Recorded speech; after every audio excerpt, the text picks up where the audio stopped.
India will have to survive 2 days or score 499 runs if they're to avoid defeat in the first test at the MCG.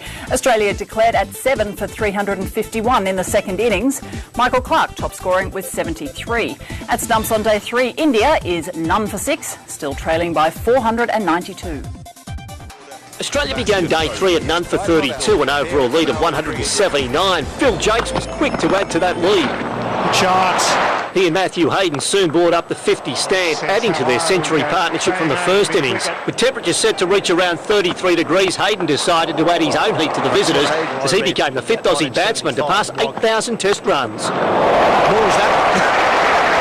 That's the walking front foot pull shot. The Aussie openers were having no trouble on the MCG pitch until Hayden got a little excited on 47. This might be out. He's long off the right position. It certainly is. 6 runs later, Harbhajan Singh made it a double blow, removing Ricky Ponting for just 3. That's it! Got in! Terrific from Harbhajan. It's the first time since Calcutta 6.5 years ago that the Aussie skipper has been dismissed for single figures in both innings of a test. Mike Hussey joined Jakes, keen to make up for his first innings failure, and the pair took the Aussies to lunch at 2 for 135. Soon after the interval, Jakes notched up his 50. Another half century in test match cricket. He is really cashing in. 6 in a row it is, and he's gone on to make a couple of hundreds, but... Very next ball, Kumble snared him. It is caught and bowled. Michael Clarke was in next, and he helped the Aussie lead past 300. Michael Clarke, he backs himself. Hussey also tried to push things along, but paid the price. Out, straight to first slip. But with the Aussie lead growing, the Indian skipper had a few headaches, and he wouldn't have felt much better after this. Can you believe that? Oh dear. Simons cleaned up of a no ball when he was on 7. Khan continued to have problems overstepping the mark, and Kumble's headache was quickly turning into a migraine.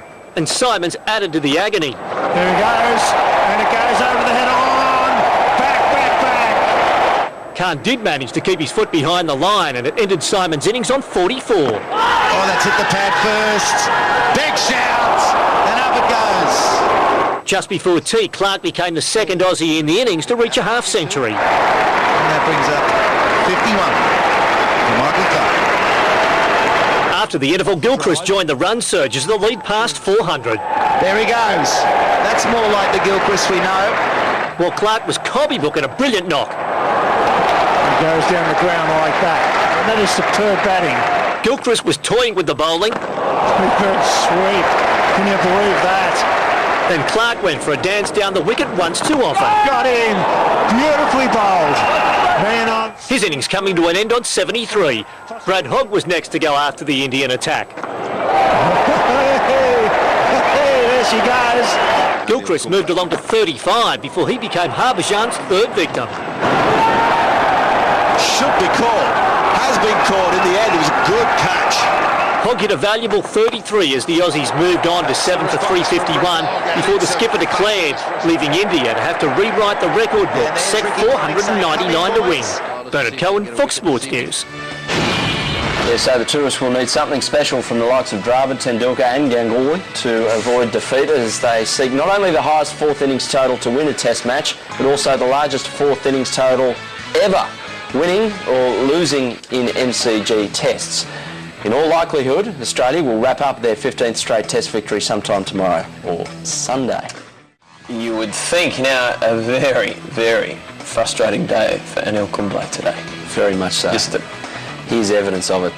This is him in the field after Zaheer Khan cleaned up Andrew Simons off a no ball. And then he had his own frustrations when he had the ball in his own hand because the number of appeals he had for LBW was, well, somewhere in the region of 24, and this is just a highlight of them. And they're not half shouts either.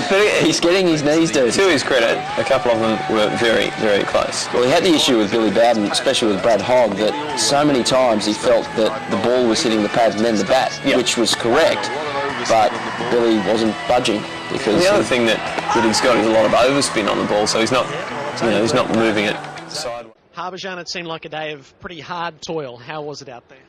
Well, it was hard, but obviously you whenever you're there, you wanted to do well, and I've given my best shot, and so was the other guys. And we had tried our best, and I think we had done well today. And if we could have batted well in the first inning, things would have been different. But it's okay, whatever we have done, it's gone. But now we'll have to bat well tomorrow and see what happens then.